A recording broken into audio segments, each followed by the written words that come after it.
निष्ठी भगवान की, देवादिदेव 1000 श्री ऋषभदेव भगवान की, देवादिदेव 1000 श्री चिंतामणि पार्श्वनाथ भगवान की, देवादिदेव 1000 श्री वर्तमान शासन नायक भगवान महावीर स्वामी की, परम पूज्य आचार्य भगवान कुंद कुंद स्वामी की, परम पूज्य आचार्य भगवान आदिसागर जी महाराज की, परम पूज्य गणाचार्य गुरु और विराग सागर जी महाराज की,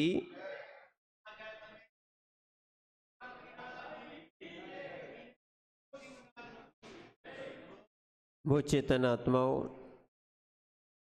हम सभी भगवान पार्श्वनाथ स्वामी के श्री चरणों में बैठे हैं, उनकी सन्निधि प्राप्त कर रहे हैं और इसलिए हम उनके चरणों में बैठे हैं कि हमारे पापों की आरंभों की निवृत्ति हो जाए।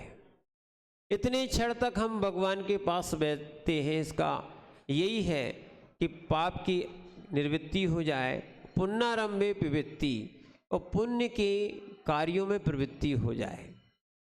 हम जिन आयतनों में देवसास गुरु में सिंह जी पुण्य के लिए आते हैं, पुण्य बढ़ाने के लिए आते हैं, पुण्य में प्रवृत्ति करने के लिए आते हैं। किस में आते हैं? हाँ, या ये भी कह सकते प्रशस्त कार्य, शुभ कार्य में प्रवृत्ति के लिए आते हैं। अशुभ की निवृत्ति होती है, शुभ में प्रवृत्ति होती है। बहुत सारे लोग बड़े संकल्प विकल्प में रहते हैं कि कैसे हमारी अशुभ की निवृत्ति होगी, कैसे हमारी अशुभ की निवृत्ति होती है। सुनना, इन बातों को गौण कर दें और मुख्य बात यह है, आप तो सीधा आप अपना कार्य करने लग जाएं।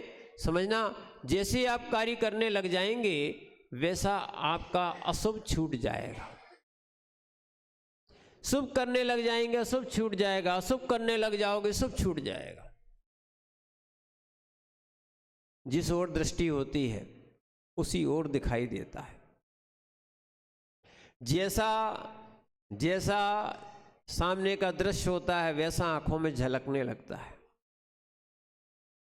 समझ रहे हैं आप बात को? जैसा दृश्य होता है वैसा झलकने लगता है। यदि कोई रोग ना हुआ हो तो ये भी बात है, अन्यथा किसी को पीलिया रोग हुआ है, समझना, किसी को पीलिया रोग हुआ है, सफेद दीवार भी उसको क्या होगी? पीले दिखेगी। अगर रोगग्रस्त नहीं है तो जैसा वस्तु होती है वैसा उसके दृष्टि में आता है। ऐसे ध्यान रखना, जैसी श्रद्धा होती है, इसको भी एक दृष्टि कहा गया है, जैसी उसकी श्रद्धा होती है उसको वैसे लोग नजर आते हैं, वैसा कार्य और वैसा उपयोग नजर आता है। अगर हम पाप करना चाहें तो मंदिर में भी पाप कर लेते हैं। पाप की प्रवृत्ति मंदिर में भी हुआ करती है, और जेल में चाहें तो जेल में भी पुण्यारंभ प्रवृत्ति होती है। अकेले आचार्य मानतुंग ने नहीं, कई ने ऐसे किए हैं भक्तियां।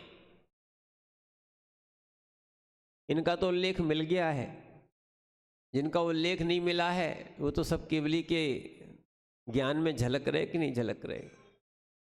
ये नहीं समझना कि जिनका उल्लेख है वो ही शुभ में प्रवृत्त है। अरे अपने परिणामों को शुभ में प्रवृत्त करना चाहो तो शुभ में प्रवृत्त हो सकते हैं। ये सब ज्ञान धारा है। जहां जहां ज्ञान ले जाओगे, जैसा जैसा ले जाओगे वैसा वैसा चलता है। आंखों को दोष देने की आवश्यकता नहीं है। जैसी आत्मा की परिणति होती है, जैसा श्रद्धान होता है, जैसा सोचना होता है, क्रिया शरीर की वैसे ही होती है। शरीर एक कठपुतली की भांति है, चलाने वाली आत्मा और परिणाम है, चलाने वाला ज्ञान है। आज हमें सोना या अभक्ष खाना या इंद्रियों के भोग करना ये अच्छा लगता है। थोड़ा परिणाम बदल के देखो। आपको पूजा सामयिक करना, स्वाध्याय करना, प्रतिक्रमण करना, यहाँ तक कि ध्यान करना, इससे कहीं अच्छा लगेगा। लोग भोजन के लिए मचलते हैं और जब व्यक्ति की भावना बदलती है तो कई लोग त्याग और उपवास के लिए मचलते हैं।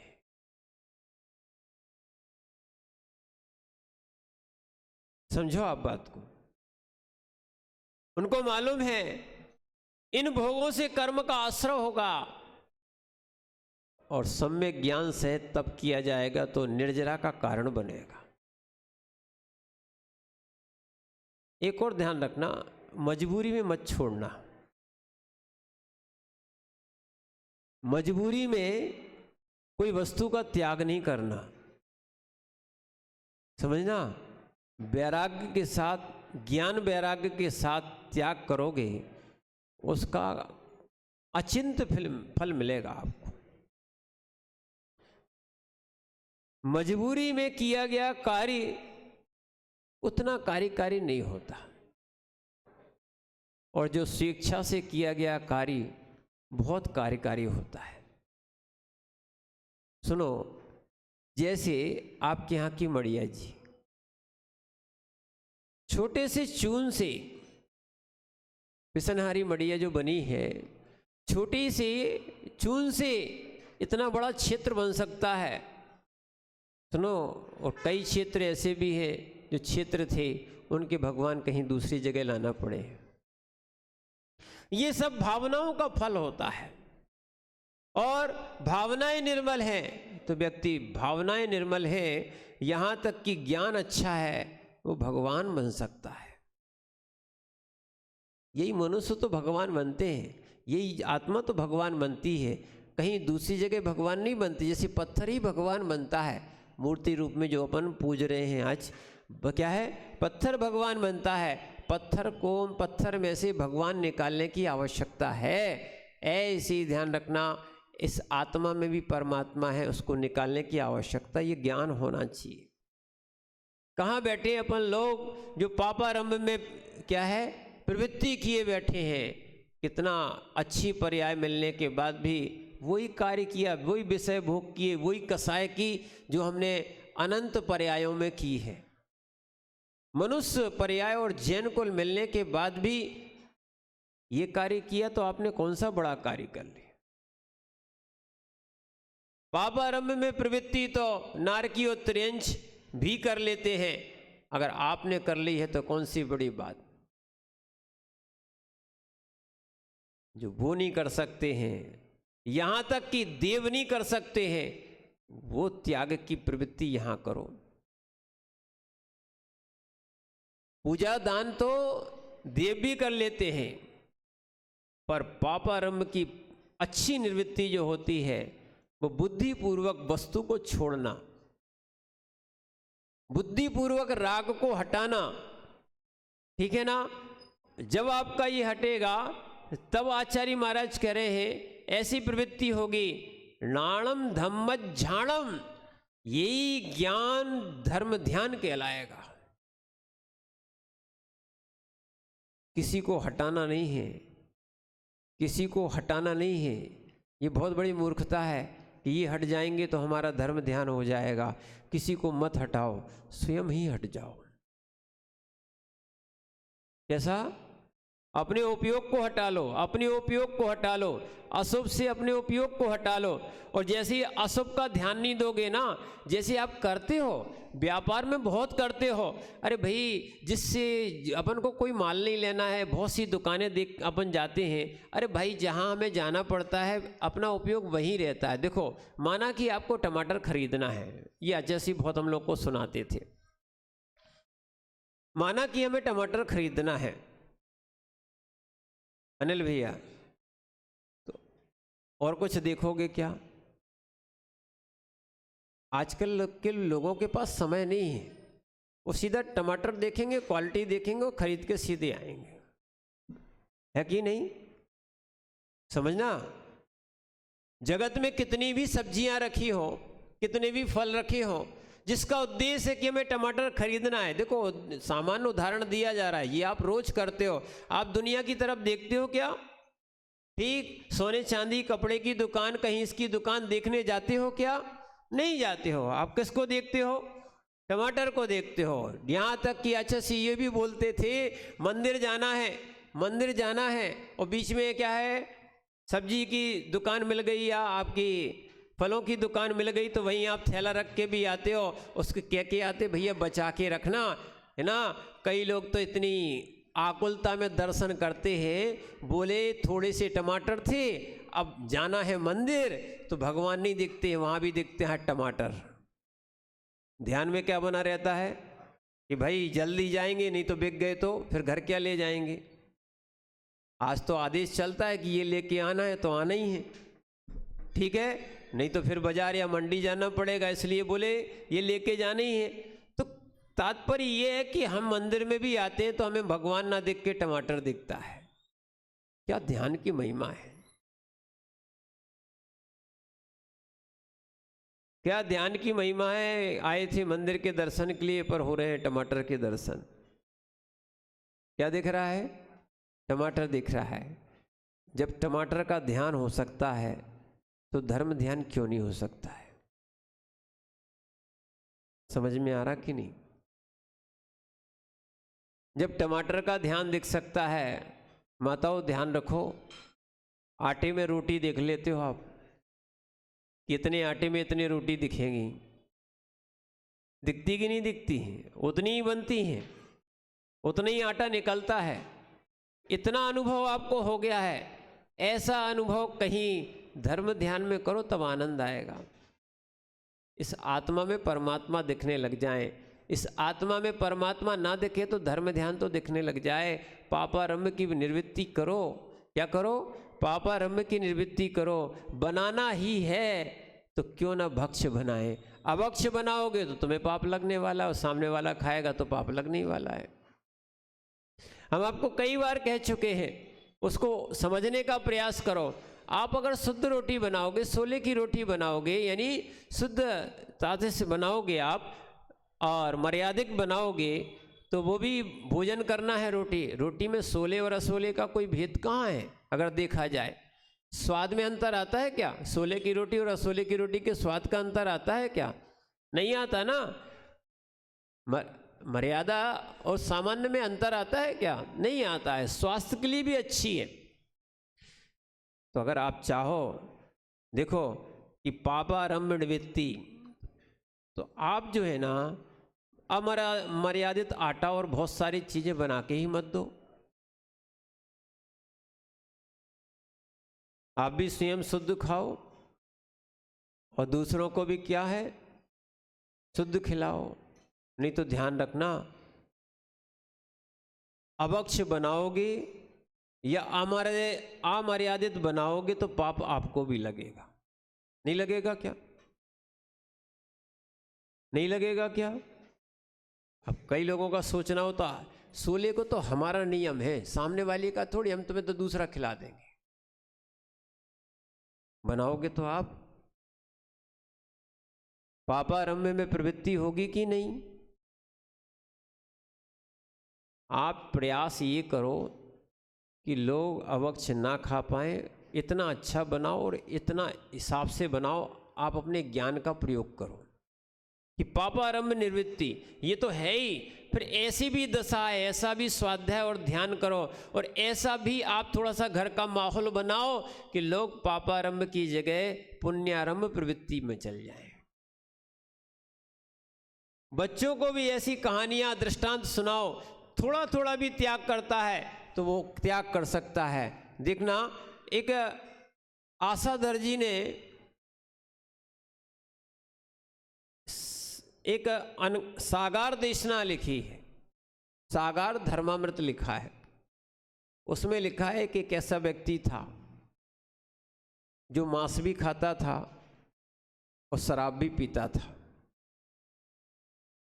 ऐसे व्यक्ति की भी पापारंभ निवृत्ति कराई जा सकती है। मांस भी खाता था, शराब भी पीता था, वो करता क्या था, रस्सी बटने का काम करता था। समझो आप बात को। नहीं तो क्या होता है, कई लोग जो है ना, जिनकी पापारंभ प्रवृत्ति होती है, या कहें हाँ पापारंभ निवृत्ति नहीं, पापारंभ प्रवृत्ति होती है, तो कई लोग त्याग करने के बाद भी कहते तुमने क्या त्याग किया, काय को त्याग किया, ऐसा उसके भाव को नीचे गिरा देते हैं। आचार्य कह रहे देखो उसका स्थितिकरण करो और आगे बढ़ाने का प्रयास करो। भवितव्यता अच्छी है तो बहुत सुन लेगा, ज्ञानी है, कोई अज्ञानी जीव नहीं है, अचेतन नहीं है, उपयोग उसके पास है, उपयोग का उपयोग भी करेगा एक दिन। तो एक जगह क्या करता था, शराब पीता था, दूसरी जगह मांस खाता था। वो व्यक्ति एक कोने में शराब, एक छोड़ पर दूसरे वहाँ पर, ठीक है। अब देखो ऐसे ऐसे भी आचार्य होते हैं, उन्होंने कहा कि भाई शराब छोड़ दो, मांस छोड़ दो। बोले छोड़ ही नहीं सकते, एक तरफ ये खाते हैं दूसरी तरफ। अच्छा तो एक काम कर सकते हो कि नहीं? बोले हाँ ये कर सकते हैं, बीच में तो कुछ खाते पीते नहीं हो? बोले नहीं खाते हैं। यहीं तो खा के जाते हो, आपसे भी कह रहे हैं जैसे यहीं खा के जाते हो, फिर शाम को या फिर दूसरी जगह, बीच में तो नहीं खाते पीते ना? नहीं खाते तो उतना ही त्याग कर दो। उसने भी ऐसे ही त्याग किया और अचानक त्याग में ही उसका मरण हुआ, बुद्धिपूर्वक त्याग में मरण हुआ।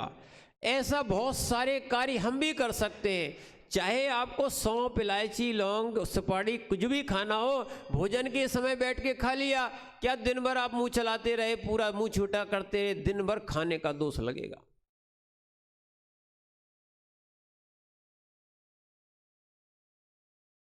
समझ रहे ना आप बात को? अब विचार करना है कि पापारंभ प्रवृत्ति की निवृत्ति। अब देखो कहने की बात अलग है, नहीं तो तोते जैसा पढ़ा दिया जाता है, आप भी वैसे बोल देते हो, करते वो ही हो जो करना है। जब तक प्रैक्टिकल नहीं हुआ है, अनिल भैया, 2 समय का नियम है, बोलो ना हाँ, तो फिर कैसे बोल रहे हो? जब अंत में नहीं सुधरोगे तो कब सुधरोगे? मात्र ध्यान रखना, बातों से जो है ना पेट नहीं भरता, शब्दों से पेट नहीं भरता। वैराग्य जगाओ, समय का भरोसा नहीं है। क्या है? इस ममत्व को छोड़ने का प्रयास करो। यही ममत्व पापारंभ प्रवृत्ति कराता है। जिन जिन को समाधि करना हो, देखो प्रवचन के शब्द की बात अलग है, कहने की बात अलग है, विरक्ति लाओ।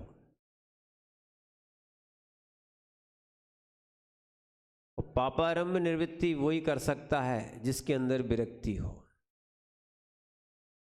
संसार के बहुत से सुख हैं, भोग हैं, धन है, पैसा है, इंद्रियां हैं, इंद्रियों के सुख भी मिल रहे हैं, हमें नहीं चाहिए। बहुत सारे लोग हम लोग को बहुत सी चीजें देने आते हैं, साधु को नहीं चाहिए। सुनो भैया, अनिल भैया, तो मकान भी देने आओगे तो हमें नहीं चाहिए। कौन ना चाबी रखेगा, हमारे पास तो जेब ही नहीं है।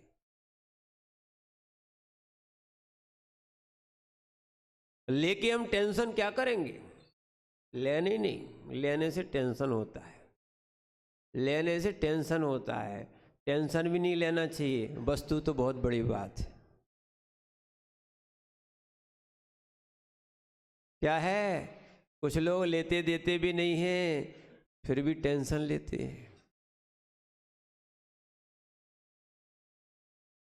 समझ रहे ना? और सुन लो, ऐसे ऐसे उदाहरण जिनागम में है, मूलाचार में, मुनियों के ग्रंथों में लिखा है कि ऐसी पापारंभ प्रवृत्ति ना हो जाए, भले भोगो ना, पर मन से, वचन से ये भोगने में आ जाए। उन्होंने उदाहरण दिया, जैसे एक जो है महामच्छ होता है, स्वयंभू रमण समुद्र में एक महामच्छ होता है। मच्छ यानी मगरमच्छ नहीं मानना, मछली, बड़ी मछली को मच्छ बोलते हैं। वो 1000 योजन लंबी होती है, 500 योजन चौड़ी होती है, इतनी बड़ी मछली, सोच लो। और उसके कान में होता है तंदुल यानी चावल, चावल के बराबर एक क्या होता है, एक समूर्छन मच्छ होता है। वो समझ रहे ना, अपने शरीर में भी सब समूर्छन जीव हैं, मल आदि में, मल स्थानों में समूर्छन जीव होते हैं। उसके कान में भी वही समूर्छन मच्छ होता है। वो तो खाता है छोटी छोटी मछलियों को। कौन? तंदुल मच्छ नहीं खाता है, महामच्छ खाता है मछलियों को, और तंदुल मच्छ खाता है कान का मेल। क्या खाता है? कान का मेल। पर ध्यान रखना, पापारंभ प्रवृत्ति कैसी होती है? पापारंभ प्रवृत्ति कैसी होती है? वो सोचता है क्या है कि हम होते ना, क्योंकि कभी क्या, अब ये तो अपन औदारिक शरीर में होते ही है कि नींद आती है। क्या आती है? नींद आती है। तो जब नींद आती है तो उस महामच्छ का मुख खुल जाता है। तंदुल मत सोचता है मैं होता तो सोता नहीं और एक को नहीं छोड़ता, क्योंकि बहुत सारी सोते समय उसकी मछलियां उसके मुख में आती हैं, निकल जाती। इतना बड़ा मच्छ, इतना बड़ा मुख होगा, आप सोचने की बात। इतने से सोचने के कारण पापारंभ प्रवृत्ति हो जाती है और वो तंदुल मच्छ भी नरक जाता है। बिना मछली खाए, बिना हिंसा करे कहाँ जाता है? इसीलिए सोच को भी अच्छा रखना चाहिए। धर्म ध्यान करो, आप टेंशन मत लो, टेंशन मत दो। संक्लिष्टता पाप का बंद कराती है, विशुद्धि कर्म का क्षय कराती है, पुण्य का लाभ कराती है। इसीलिए आचार्य महाराज कह रहे हैं, पुण्यारंभ प्रवृत्ति कर्णमपि, यानी ज्ञानी होता है वो पुण्य के कार्य में प्रवृत्त होता है। मंदिर जाने से भगवान प्रसन्न नहीं होते, हाँ अपने भगवान जरूर प्रसन्न होते हैं। कौन से? हाँ, अंदर जो बैठे भगवान है कि कम से कम तुमने थोड़ा सा पुण्य के कार्यों में कार्य किया है तो आगे चल के इस आत्मा को जो है ना ज़्यादा दुख नहीं झेलना पड़े। और उसके साथ में धर्म ध्यान और किया जाए। धर्म नाणम धम्म झाणम, नाणम धम्म झाणम, यानी ये ज्ञान धर्म ध्यान के साथ और हो जाए तो और अच्छी बात है। क्या है? नाणम धम्म झाणम, यानी ज्ञान ही धम्म झाणम, धर्म ध्यान कराता है। ज्ञान ही अशुभ ध्यान भी कराता है, और ज्ञान ही, हाँ या अज्ञान होगा तो अशुभ कराएगा, और ज्ञान होगा तो धर्म ध्यान कराएगा। समय अपने पास रहता है। संसार के कार्यों को सुनो, करना पड़े ऐसा सामान्य रूप में करके उसको निकाल देना चाहिए। और हम ध्यान कितना कर सकें, धर्म ध्यान कितना कर सकें, ये विचार करना चाहिए।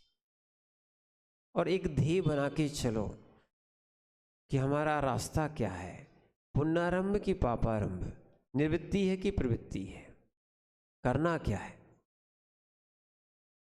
अगर आप सोच के आओगे कि हमें पूजा करना है, धर्म ध्यान करना है, उद्देश्य तो बहुत सारे लोग चावल लेके आते हैं और करना चाहते हैं, पर वो ध्येय से भटक जाते हैं। सुनो, चाहे वो साधु हो चाहे श्रावक हो, चाहे साधु हो चाहे श्रावक हो, अगर ध्येय बना लिया, उस ध्येय पर अगर दृष्टिकोण है, ध्येय पे ध्यान है तो धर्म ध्यान होगा। ध्येय पे ध्यान नहीं है तो हाथ में द्रव्य हो सकती है, धर्म ध्यान फिर भी नहीं होगा।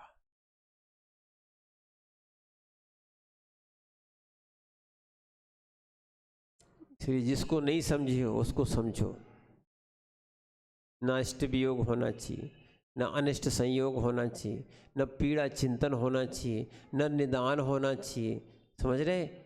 ये अशुभ ध्यान के, आर्त ध्यान के 4 भेद हैं। न हिंसा नंदी होना चाहिए, न मृषाद नंदी होना चाहिए, न परिग्रह नंदी होना चाहिए, न चौर्या नंदी होना चाहिए।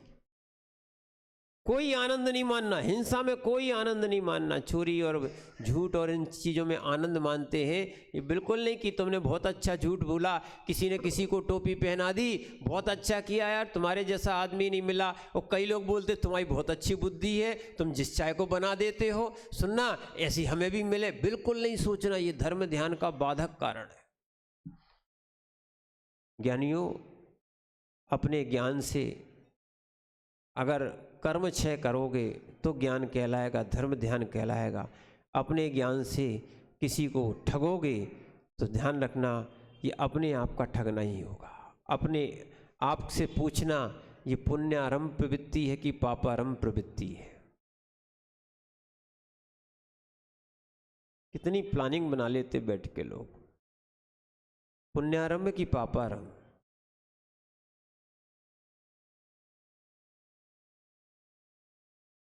ऐसे कार्य नहीं करना है, ऐसे कार्य नहीं करना है। सुनो भैया, इसीलिए आप ऐसा विचार बना लोगे कि आपका कार्य, सुनो, पापारंभ में ना जाए तो आप क्रिया करते हुए भी अल्प पाप के भागीदारी होंगे, अगर पाप हो रहा होगा तो। और नहीं तो बहुत बड़े बड़े आयोजन भी कर लो और संक्लेश और चीज़ों की बात रहेगी तो पापारंभ प्रवृत्ति रहेगी। उद्देश्य श्रद्धा का होना चाहिए। कितने भी ज्ञानी बन जाओ, चाहे कितने भी व्रती महाव्रती बन जाओ, उद्देश्य यदि कर्म क्षय का बना लिया तो ध्यान रखना ये पापारंभ निवृत्ति होगी। और उद्देश्य ठगने का हो गया, उद्देश्य छल कपट मायाचारी का हो गया, उद्देश्य और कुछ बना लिया जो अपना कल्याण नहीं करता हो, तो ये पापारंभ प्रवृत्ति होगी। इसीलिए ध्येय अच्छा बनाओ, ध्यान अच्छा होगा। तो इसलिए सबसे पहले क्या है, धर्म ध्यान में आज्ञा विचय, अपाय विचय, सुनो, संस्थान विचय, ये चलते हैं। जो भगवान की आज्ञा है उसको स्वीकार करना है, जो भगवान ने कहा है वो अपन को मानना है। ये उन्हीं के द्वारा तो कहा गया है। जिण भयम कितने ग्रंथों में, कितनी गाथाओं में निकल चुका है। यानी आचार्य महाराज कह रहे हैं इसमें भी जिण भड़िदम क्या है, नाणम धम्मज्झाणम क्या है, आप धर्म ध्यान करो, ज्ञान से धर्म ध्यान करो। किससे? ज्ञान ही है, अतः ज्ञान को ही धर्म ध्यान में लगाओ, ऐसा जिनदेव ने कहा है। जिण भड़िदम किसने कहा है? सब जीवों के लिए कहा गया है। अब जो वास्तविकता में भगवान की बात मानेगा वो सुखी हो सकता है, और जो भगवान की बात नहीं मानेगा, सुनो, वो धर्म ध्यान को प्राप्त नहीं हो सकता है। इसीलिए हम धर्म ध्यान को प्राप्त करने का अवसर प्राप्त करें। इसमें बहुत सारी बातें आचार्य भगवान विराग सागर जी महाराज ने अन्य ग्रंथों की इतनी अच्छी बातें यहाँ पर दी हैं कि अगर उनको अपन समझें सोचें तो बहुत बड़ा कार्य बन सकता है। आचार्य महाराज ने एक और बात लिखी है, ये मूलाचार ग्रंथ की 268 नंबर की गाथा है। जीर्ण रागम विरज्य जीर्ण एसुरज्यदी जीर्ण मित्तम पवेज्य तमणाणम जीर्ण शासनी। अब ज्ञान की महिमा को यहाँ बताया है। जिसने राग आदि से विरक्त हो गया है, या जो राग आदि से विरक्त हो, और जिसने श्रेय में अनुरक्त हो, यानी हित मार्ग में जो अनुरक्त हो, और जिससे मैत्री की प्रभावना हो, वह ही जिन शासन में ज्ञान कहा गया है। जिससे राग में कमी आए। इसीलिए तो कहा जाता है मंदिरों में रिश्तेदारी मत निभाओ। सुनो, मंदिरों में रिश्तेदारी मत देखो, मंदिरों में धर्म ध्यान देखो। पर क्या होता है, अपना जो है ना भोजन पचता ही नहीं है जब तक 4 लोगों से पूछ ना लें कि तुम कहाँ से आए हो, कैसे हो, कौन जाति के हो, कौन समाज के हो, कहाँ के हो, है ना, किन के यहाँ आए हो। क्या है, ये हमारी आदत होती है। हम धर्मात्मा नहीं देखना चाहते, हमारे गांव का मिल जाए, हमारी जाति का मिल जाए। सुनो सुनो, और ये सब चीज़ें जो अपन ने ये संसार में की हैं, यही करने लग जाते हैं और अपने आप को बड़े ज्ञानी मानते हो।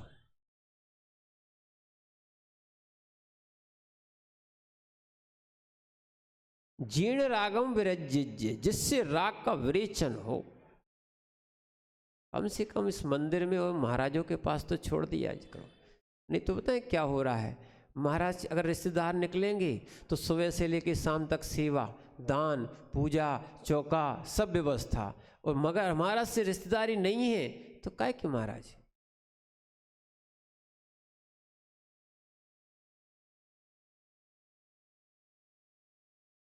अगर महाराज कर रहे हो तो सही नहीं है, क्योंकि ये मूलाचार ग्रंथ की गाथा है, गाथा नंबर 268। विजय भैया लिख लो। अब सुनो, जीर्ण रागम विरज्य, हे ज्ञानियों, बैरागी और वीतरागी बनने वाले जीव राग को ना छोड़ पाए, राग को ना छोड़ पाए तो फिर संसार कैसे छूटेगा। ज्ञान का तो यही प्रयोग है, जितना जितना राग कम होगा, और जिन जिन को समाधि करना है, नहीं होने वाली समाधि, जिनको पर से राग है, क्या है, और देह से भी राग है, उनकी समाधि नहीं होती। कटता रहे, फटता रहे, चिरता रहे, पीड़ा भी होती रहे, तुम मत चिल्लाओ, ठीक है जो है सो है। अब कहो,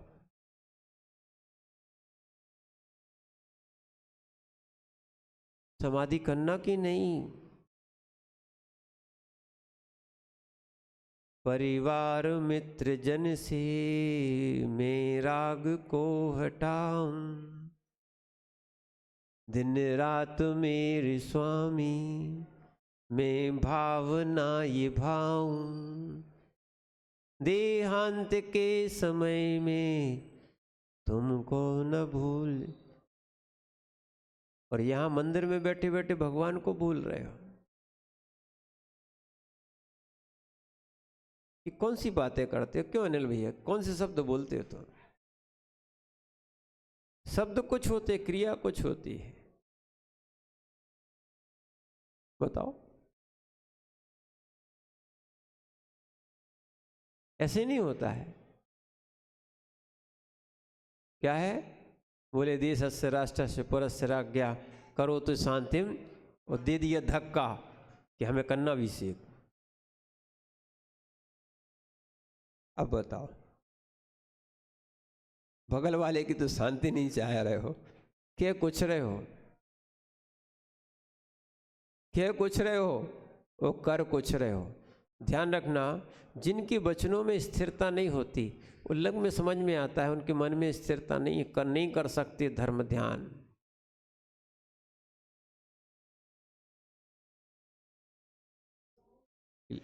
एक लक्ष्य निर्धारित करो,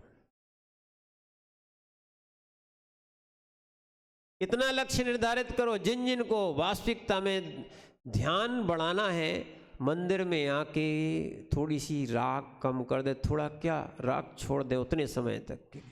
जैसे आज सुनो महेंद्र भैया, अब नहीं पूछना कि धनंजय अभी के थे कि कभी के थे तो मनुष्य ही थे। उनने राग छोड़ा था कि नहीं छोड़ा था, अपना को भी छोड़ना पड़ेगा। उतने समय तक के लिए राग छोड़ दो, राग छोड़ दो, रिश्तेदारी छोड़ दो। कम से कम इधर तो भगवान देख लो। जब मंदिर में रह के भगवान नहीं देख पाओगे तो जगत में तुम्हें कहाँ भगवान दिखेंगे। आज को तो शत्रु दिखता है, मित्र दिखता है, रिश्तेदारी दिखती है, राग दिखता है।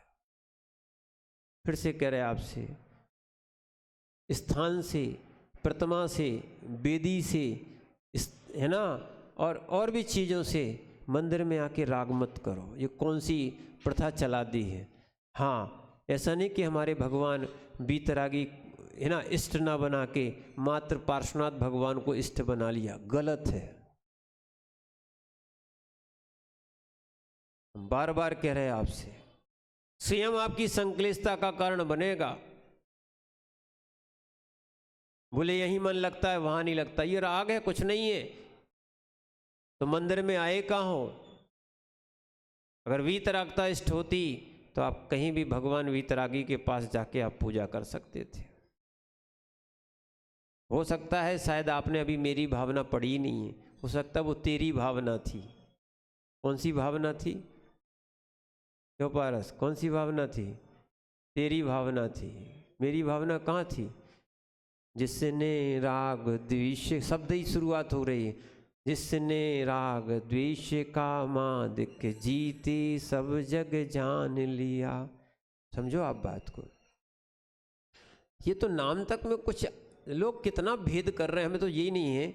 आपको लगता है कि विद्यासागर और विराग सागर अलग अलग है, तुम्हें लगता होगा, हमें नहीं लगता है। सिंह जी तुम्हें लगता होगा, हमें नहीं लगता है। पढ़ो ना मेरी भावना क्या है? जिसने राग द्वेष का मादिक जीते सब जग जान लिया, सब जीवों को मोक्ष मार्ग का निष्प्रय है उपदेश दिया। अब देखो कौन कौन के नाम ले लिए। तुमसे कह दो तुम क्यों मिथ्या दृष्टि है जी महाराज? क्या है? अभी कहेंगे जे सब मिथ्या दृष्टि की बातें करने लगे। बौद्ध वीर जिन हरे हर ब्रह्मा, या उसको स्वाधीन कहो। अरे स्वाधीन भी कह सकते हो, तुम तो नाम में पड़े हो। तुम्हें गुणों की इच्छा ही कहाँ है? तुम्हें गुणों की आकांक्षा ही कहाँ है? तुम गुण पूजी कहाँ रहे हो? अगर तुम्हें तो राग बैठा है, राग।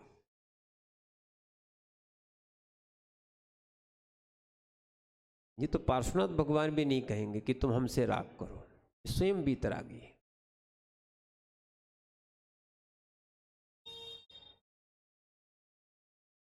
रत्तो बंधती कम्मम, कुंद कुंद स्वामी ने समय सार जी की 150 नंबर की गाथा में लिखा है, उसमें भी भगवान का ही नाम लिखा है। सुन लो पूरी गाथा।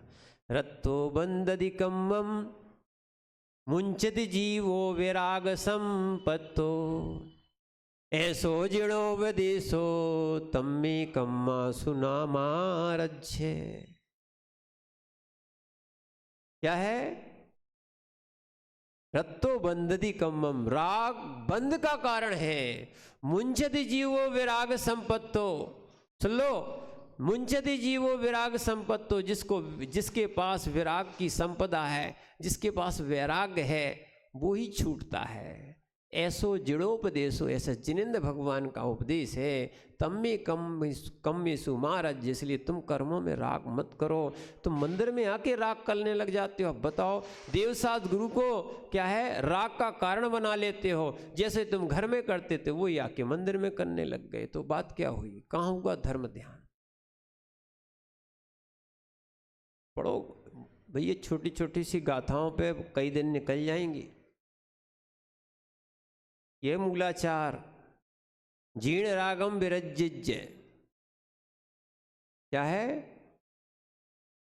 जिससे राग का विरेचन हो, ठीक है। जीर्ण एषु रज्जति,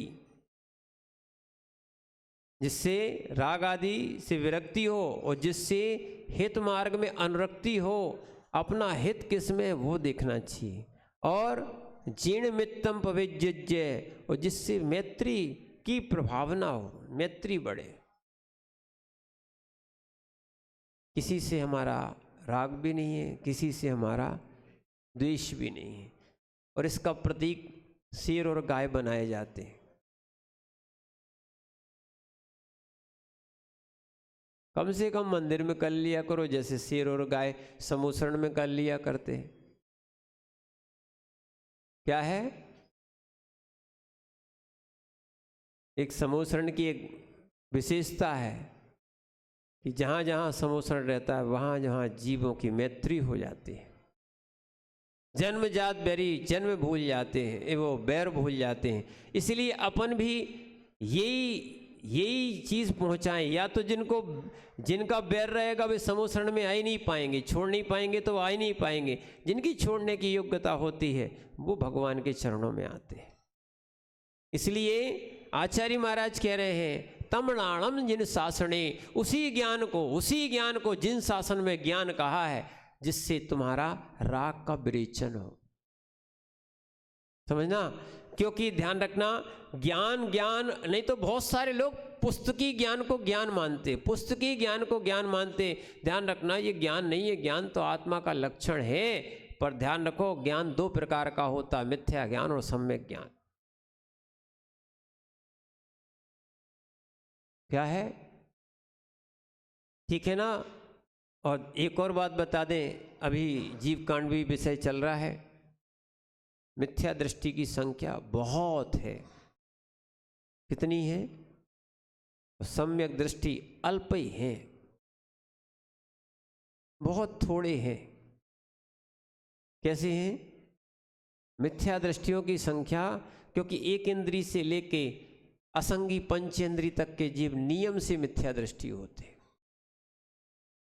संगी में ही सम्यक दृष्टि बनने की योग्यता होती है। संगी में ही क्या है? सम्यक दर्शन प्राप्त करने की योग्यता होती है।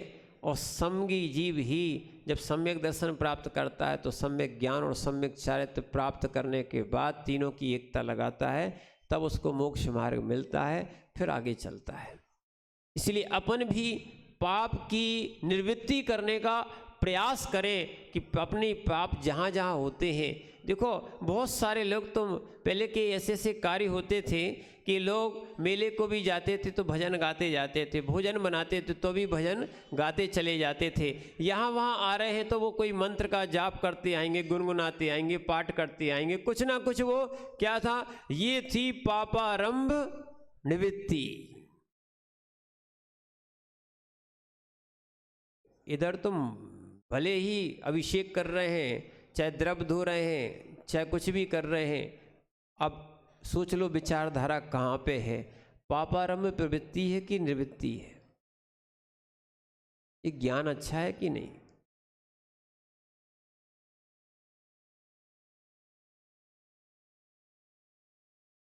विचार बनाना ही पड़ेगा। कितने ही पढ़ लिख लो भैया, वो ज्ञान नहीं है। जो सम्यक ज्ञान होता है उस ज्ञान को समझने का प्रयास करो, ठीक है। क्योंकि यहाँ पर उसी बात को आचार्य महाराज गाथा नंबर 92 में लिख रहे हैं।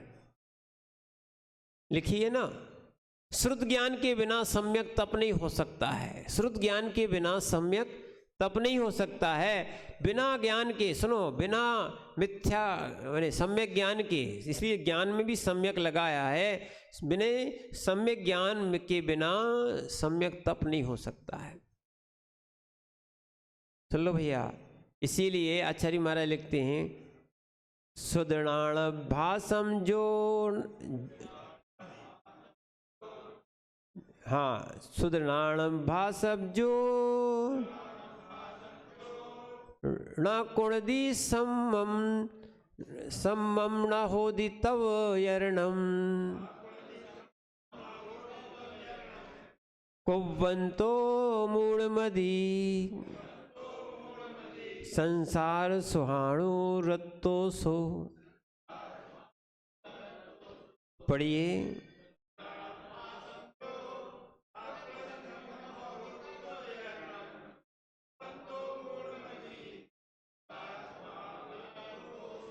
कितनी अच्छी बात लिख रहे हैं। जो श्रुत ज्ञान का अभ्यास न कुर्ती नहीं करता है, उसके तवयर्णम तपश्चरणम सम्मम सम्यक नहीं होते। लोग पढ़ने नहीं चाहते कि सम्यक तप कौन सा है और मिथ्या तप कौन सा है, तप कैसे किए जाते। सुनो, इसीलिए बहुत सी बातें इस ज्ञान के विषय में आई, ज्ञान कैसे कैसे होता है, अब उसको भी समझाएंगे। पर वो कह रहे हैं अगर सम्यक ज्ञान नहीं है तो तप भी आपका सम्यक तप नहीं कहलाए। ना कंपटीशन के लिए तप किया जाता है।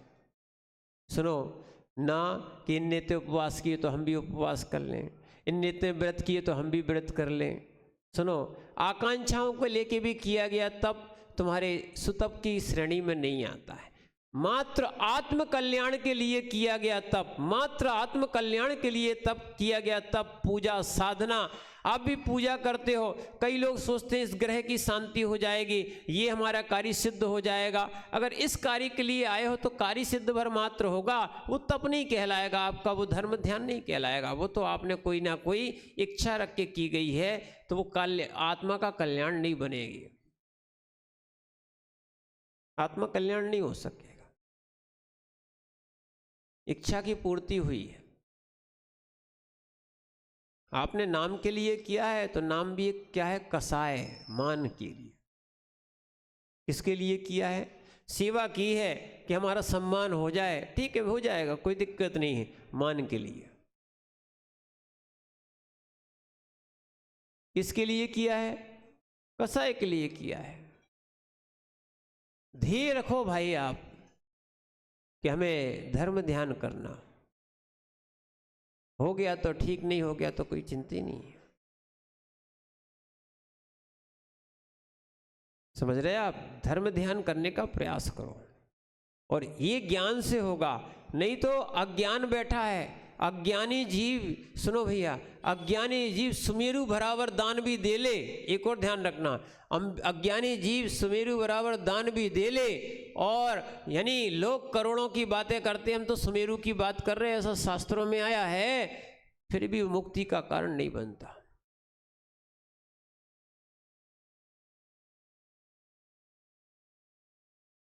सुन लो अच्छे से,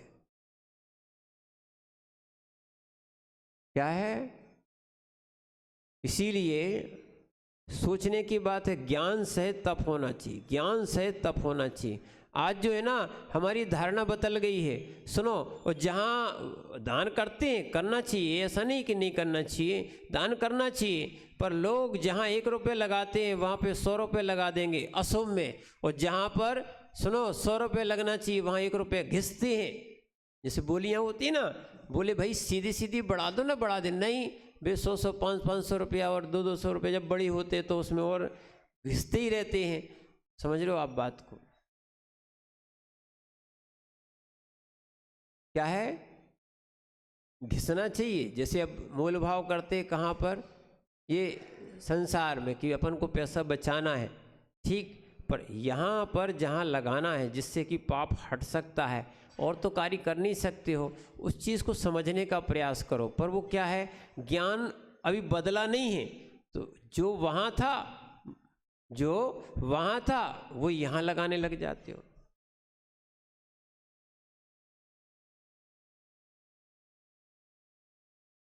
अपन ये देखते हैं कि फायदा कितना होना है, ये नहीं देखते कि धर्म ध्यान कितना होना है।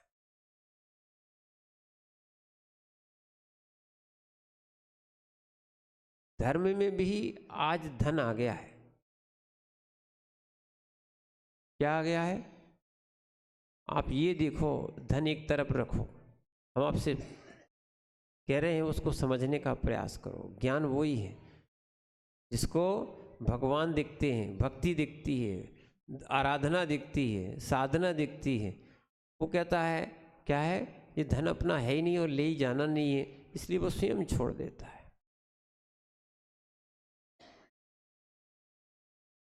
देव आके, सुनो, मनुष्य का तो नहीं कहते हैं, देव आके 15 महीने तक रत्नों की वृष्टि करते हैं।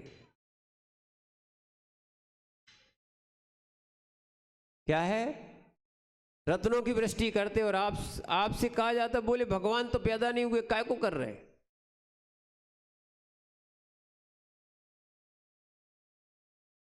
वे भी तो अवधि ज्ञान के धारक थे। वो क्या थे? अवधि ज्ञान के धारक थे। वो नहीं सोच सकते थे क्या? पर ध्यान रखना, यही तो बात है, कहाँ क्या कार्य करना चाहिए ये अपना ध्यान नहीं रहता। तो इसीलिए आचार्य यहाँ पर समझा रहे हैं कि श्रुत ज्ञान के बिना क्या है कि अपन को श्रुत ज्ञान किया नहीं है ना, तो अपन के पास है मिथ्या ज्ञान। तो अपन सोच लेते, कई लोग कहते हैं कि मंदिर की जगह हॉस्पिटल बना लेते, स्कूल खोल लेते। और सुन लो भैया, क्या ये औषधि दान जो कि जीवों का घात करा रहा है, क्या सम्यक दान है? एक सोचो तो आप। या आपने जो पढ़ाई कर रहे हो, पढ़ाई का उद्देश्य मात्र जो है, अब देखो आपको जो लगाना सो आप लगा सकते हो, क्योंकि आपके पास सम्यक ज्ञान श्रुत ज्ञान नहीं है। क्या है, आप पढ़ाई करा रहे हो, ठीक है कराओ, आप व्यवसाय कराओगे और भी चीज़ कराओगे। जहाँ जहाँ अर्थ के लिए पढ़ाई की जाती है, जहाँ जहाँ अर्थ के लिए पढ़ाई की जाती है, वो पढ़ाई कोई सम्यक ज्ञान में नहीं आती है। यहाँ तक कि अगर कहा जाए कि जिस धार्मिक क्रिया से पैसा भी लिया जा रहा हो, वो तुम्हारा धार्मिक क्रिया नहीं कही जाएगी।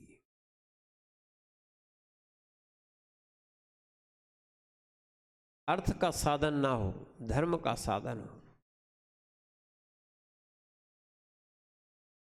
किसका? धर्म का साधन हो। लोगों को थोड़ा बुरा लगेगा, पर क्या करें, ऐसे ही है। क्या हो, लोग जो है ना इस श्रुत ज्ञान को सही से पढ़ लेंगे, उनको समझ में आएगा निर्माल्य का भोग नहीं करना चाहिए। आज लोग जो है ना इस चीज़ पर दृष्टि नहीं करे हैं, यहीं भी परिणाम उनको भोगना पड़ रहे हैं। पहले भी बता दिया है भैया, सद्ज्ञान की प्राप्ति हो जाएगी, सही तप होगा, अन्यथा निर्माल्य का भोग करने वाला 60,000 वर्ष विष्ठा का कीड़ा बनता है।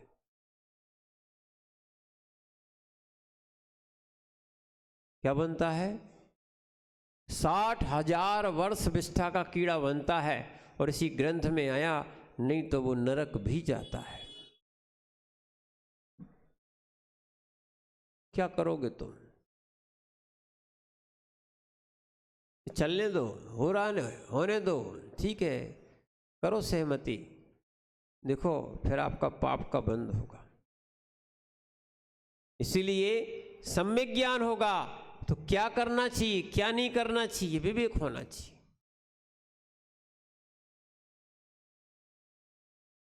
समझ रहे ना आप बात को? इसीलिए आचार्य महाराज कह रहे हैं शास्त्र का ज्ञान, कौन सा? श्रुत का ज्ञान कहो, शास्त्र का ज्ञान। इसीलिए तो शास्त्र सामने रख के हम आपसे कहते हैं प्रमाण लाओ। आप जो बातें बोल रहे हैं पहले प्रमाण तो लाओ, फिर हम आपकी बात मानेंगे। बिना प्रमाण के कैसे बात मान ले?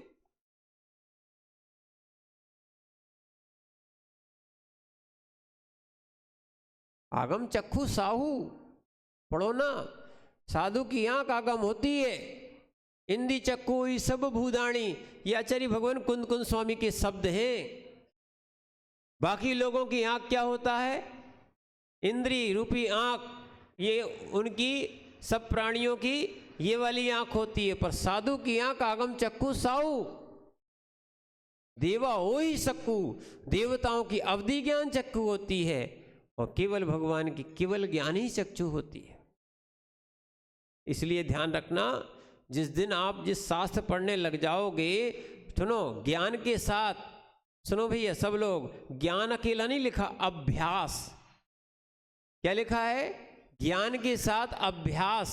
अगर ज्ञान के साथ अभ्यास नहीं करता, जो श्रुत ज्ञान का, जो श्रुत का ज्ञान अभ्यास नहीं करता, उसका तपश्चरण समीचीन यानी यथार्थ नहीं होता। पढ़ तो खूब लिया, कर कुछ नहीं रहे। बोले ऐसा करना चाहिए, वैसा करना चाहिए, ये करना चाहिए, वो करना चाहिए, तो ठीक है, कर कुछ नहीं रहे। लोग कहते हैं कि महाराज जी आप प्रवचन देते हो तो बहुत सारे लोग बैठ जाते हैं, हम कोई बात कहते तो कोई सुनते ही नहीं है। बात इतना अंतर है कि हम लोग जो है ना, जो आचरण सहित उस बात को कहते हैं, और आपके पास कोई आचरण नहीं होता है।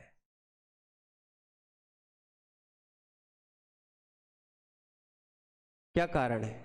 आज हम भी ऐसे ही करने लग जाएं कि करें कुछ कहें कुछ, मानोगे कोई? क्यों मनीष भैया, मानोगे? मानोगे क्या? और यही हो रहा, तुम्हारी सिद्धि प्रसिद्धि नहीं है, तुम्हारी बात सुनने वाला नहीं है। अरे यहाँ तक कि ये बैठे महाराज जी, सुनो, अगर हम भी कहें कुछ करें कुछ, तो ये हमारी बात नहीं मानेंगे। क्यों महाराज जी आप ही ऐसी बातें करते हो?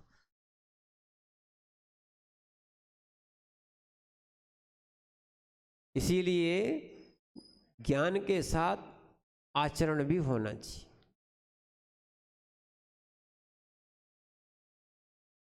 ज्ञान के साथ कैसा होना चाहिए? आचरण होना चाहिए। उसका तपश्चरण समीचीन है। सुन लो, बहुत सारे लोग तो महाराज जी की बात को ऐसे हंसी में उड़ा देते हुए तो महाराज कहते ही रहते, अपन को थोड़ी मानने उनकी बात है। हाँ, अरे बड़े बड़े ज्ञानी लोग बन गए भैया, समिति वाले, और जो आगे बढ़ जाते हैं जिस सुखा को महाराज की सुनने, इनको तो अपनी मानने और अपनी करवाने फुर्सत हो जाती। तुम्हारी नहीं कह रहे भैया, ये तो क्या है, नहीं तो संजय बोले कि एक तो प्रवचन सुने और महाराज जी रोज हमें को सुनाए। नहीं, तुम्हारे लोग की नहीं बोल रहे, पर ऐसा होने लगा है। नहीं, आपसे नहीं कह रहे, तो तुम्हारी समिति बहुत अच्छी, ठीक है ना।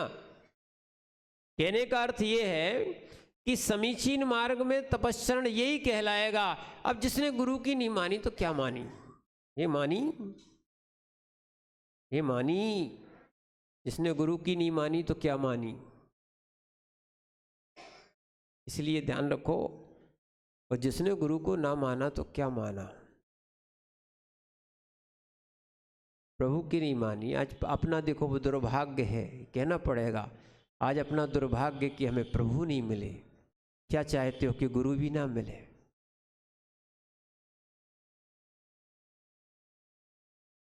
क्या है?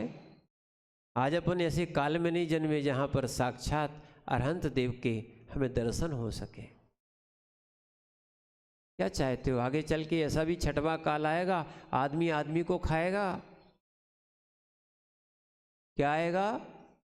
हाँ, अग्नि समाप्त हो जाएगी। ध्यान रखना, जब तक ये निर्गंथ मुद्रा दिख रही है तब तक अग्नि का वास है, और अगर जैसे ही निर्गंथ समाप्त हो जाएंगे फिर तुम्हें क्या है, रोटियां भी नहीं मिलने पाएंगी।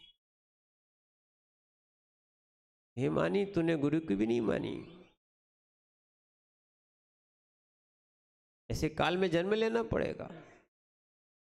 इसलिए ध्यान रखो, अपना सौभाग्य की ज्ञानी और चारित्र वाले साधु अपन को देखने मिल रहे हैं। ज्ञान के साथ, सम्यक दर्शन ज्ञान के साथ आचरण वाले साधु दिख रहे। इस पंचम काल में सोचना, इस पंचम काल में, कली काल में हमें साधु के दर्शन मिल रहे हैं ना, ये बहुत बड़ा चमत्कार है। उपास का अध्ययन में सोमदेव सूर्य महाराज लिखते हैं, कलऊ काले चलऊ चित्ते देह अन्नादि कीट के एतच्च चमत्कारा, है ना, जिन रूप नरा धरा। यह एक दूसरा पद भी है। यानी कली काल में जहां अन्न का कीड़ा बना हुआ है जीव, और चित्त चलायमान है। चित्त कैसा है? और ऐसे पंचम काल में जिन रूप को धारण करने वाले अगर निर्गंथ योगी मिलते हैं तो ये सबसे बड़ा चमत्कार है। ये नहीं देखना कि कोई चमत्कार क्या हो गया, कोई चंद्रमा पे पहुंच गया, कोई ने कोई प्रतिमा निकाली, कहीं कोई कुछ कर दिया चमत्कार, किसी ने क्या है, कहीं बहुत सारी चीज़ों में से ये जादूगर नहीं निकाल लेते हैं, कुछ निकाला और किसमें से खाने की चीज़, कहीं कबूतर निकाल देते, कहीं कोई पक्षी निकाल देते हैं। ये चमत्कार तो ये सब क्या है, इंद्रजाल है। वास्तविकता तो ये बता रहे थे कि यथार्थ तो यही है कि जो तपस्चरण कर सके, ये कली काल का चमत्कार है। इस पंचम काल में सारा सुख छोड़ दे, वही निर्गंथ साधु क्या है, ये चमत्कार है, यही श्रुत ज्ञान है। सब कुछ होता हुआ सबसे विरक्ति हो जाए, क्या है, और क्योंकि वह तपस्चरण करता हुआ भी संसार में, क्योंकि वह तपस्चरण करता हुआ भी संसारिक सुख में अनुरक्त होता है। कौन? अज्ञानी जीव।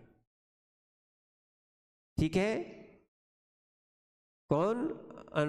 अज्ञानी जीव। देखो ये बता रहा ना कि श्रुत ज्ञान का अभ्यास के बिना किए, ये थोड़ी सी इसमें चीज छूट गई है, सुनो क्या लिखा, कुव्वंतो यानी श्रुत ज्ञान का अभ्यास किए बिना तपस्चरण करने वाला वह अज्ञानी संसार सुख में अनुरक्त होता है। छोटी सी चीज उसमें छूट गई है। हाँ, यानी जो संसार सुख में अनुरक्त है उसने तपस्चरण सही नहीं किया। जैसे कि कहा जाता ना, महाराज बन जाते तो मुड़ मुड़ाए 3 गुण सिड़की मुझ गई खार, खाने को लड्डू मिले और लोग कहें अच्छा खाने को लिए तो अपन महाराज बने हैं, और जे नहीं मिले काहे को ना हो तो तुम्हारे, ध्यान नहीं रखा था। नहीं, इसलिए तो कह रहे ज्ञान के साथ तप होना चाहिए। अगर विपरीत परिस्थितियां मिलती हैं तो साधक कैसी साधना कर सकता है, ये देखना चाहिए। क्या है? वही साधना है, और ये है ज्ञान के साथ किया गया तप, और इसमें सबसे ज़्यादा निर्जरा होती। ठीक है ना? तो अपने आप को संभालना, श्रुत ज्ञान के बिना सम्यक तप नहीं हो सकता। देखो पार्श्वनाथ भगवान के लिए उपसर्ग आए कि नहीं आए?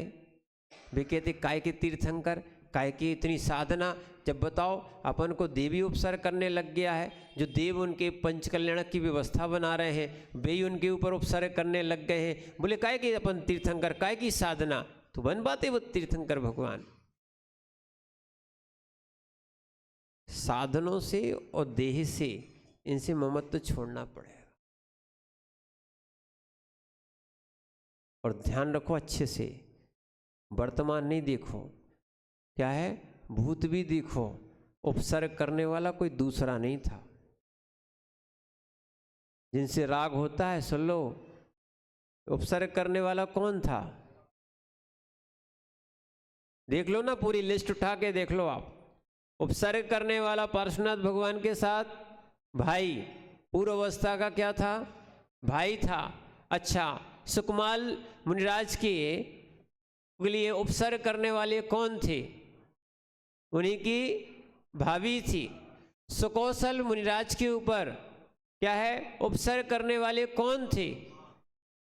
क्या है? माँ। अच्छा, गजकुमार मुनिराज के ऊपर उपसर्ग करने वाले कौन थे? कौन थे? ससुर थे। समझना, ऐसे अगर देखोगे तो जिनसे राग था, आपको लगभग बहुत सारे एकाध अपवाद को छोड़ देना, उनका भी और वृत्तांत मिलेगा, तो कहीं ना कहीं किसी ना किसी भाव में उनका संबंध विशेष रहा था। उसके कारण ही जीव जिनसे राग होता है, उनसे थोड़ा द्वेष हो जाए तो वो अब आगे चाके भी बदला लेते हैं। अब सोचो, नहीं वो तो अलग ही बात है, वो एक अलग प्रकरण था पंडित जी।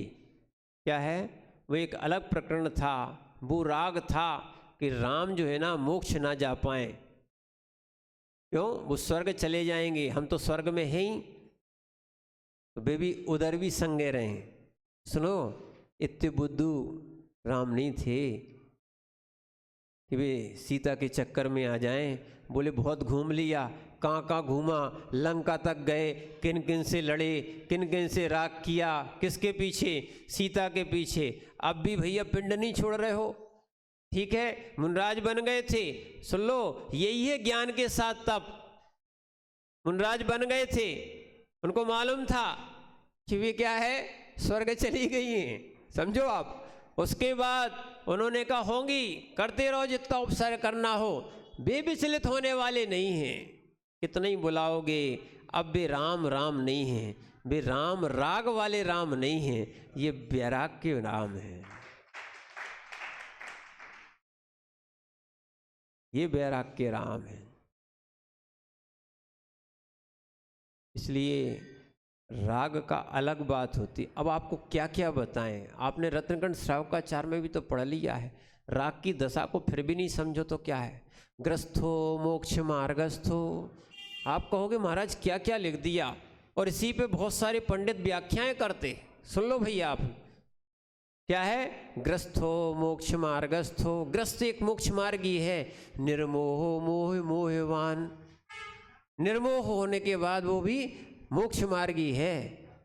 माँ साहब, अब तो अच्छे से नंबर लाए हो, याद रखना इस बात को। कुछ करना भी अकेले नंबर ही ला के काम नहीं करना। क्या है? ग्रस्थो मोक्ष मार्गस्थो निर्मोहो मोह अनगारो ग्रही सियान। एक अनगार, कौन अनगार? यानी साधु। अनगारो ग्रही सियान। मोहिनी निर्मोहे मोहिनी मुनि, मोही मुनि की अपेक्षा निर्मोही श्रावक ठीक है। अब कहो ये राग की बात। इसलिए समंतबद्ध स्वामी कह रहे हैं श्रावको तुम भी निर्मोही बनो।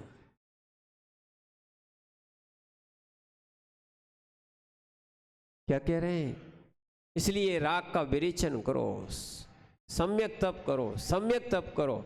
और ऐसा सम्यक तप करोगे और वास्तविकता में इन्हीं वैरागी जीव की मुक्ति होती है, उस उनका सम्यक तप कहलाता है। अन्यथा ध्यान रखना, अगर इन चीज़ों को नहीं किया तो कल्याण होने वाला, राग के साथ कितने ही तप कर लो, राग के साथ कितने ही तप कर लो, कल्याण होने वाला है ही नहीं।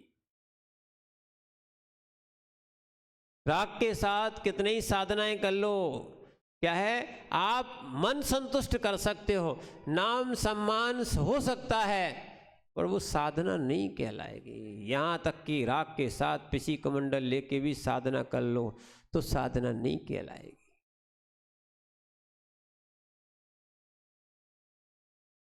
समझना। इसीलिए बहुत सी चीजें लिखी हैं, समय कम है। 6 डाला में भी ज्ञान समान आन न जगत में सुख को कारण, यह परमामृत जन्म जरा मृत्यु रोग निवारण, ताते जिनवर कथित तत्व अभ्यास करीजे।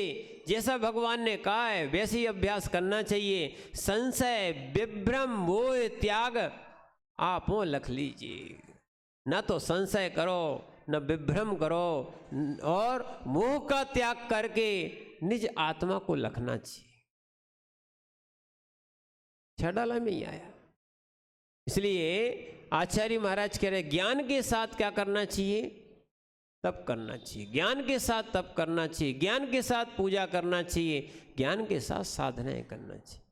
इसलिए हम जो है ना बिना विचारे ऐसा काम ना करें। अन्यथा ध्यान रखना, जो अज्ञानी जीव संसार सुख में अनुरक्त है, सुन लो भैया, उनकी साधना नहीं है। विरक्त होना चाहिए, विरक्ति के साथ साधना करना चाहिए। किसके साथ?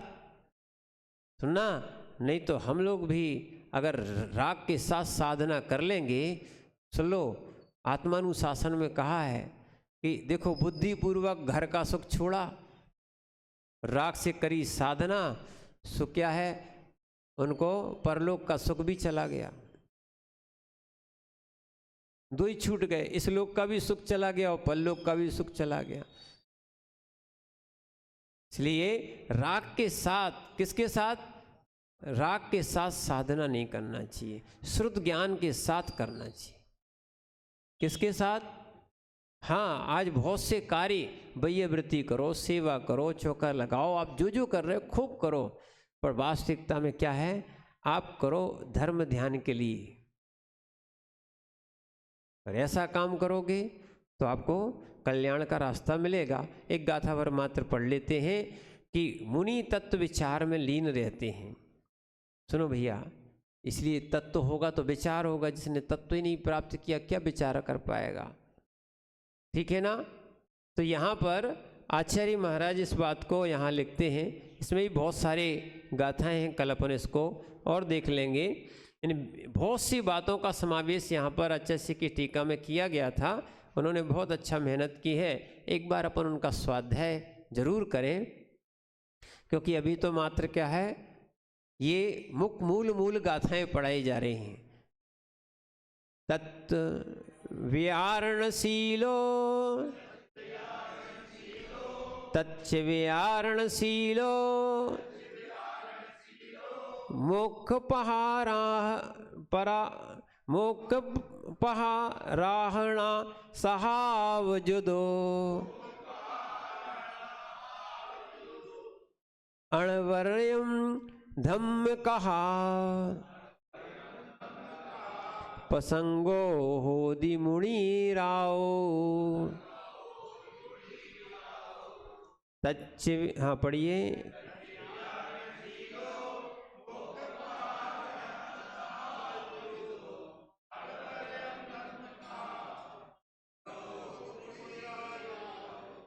यानी मुनिराज क्या करते हैं, क्या करें?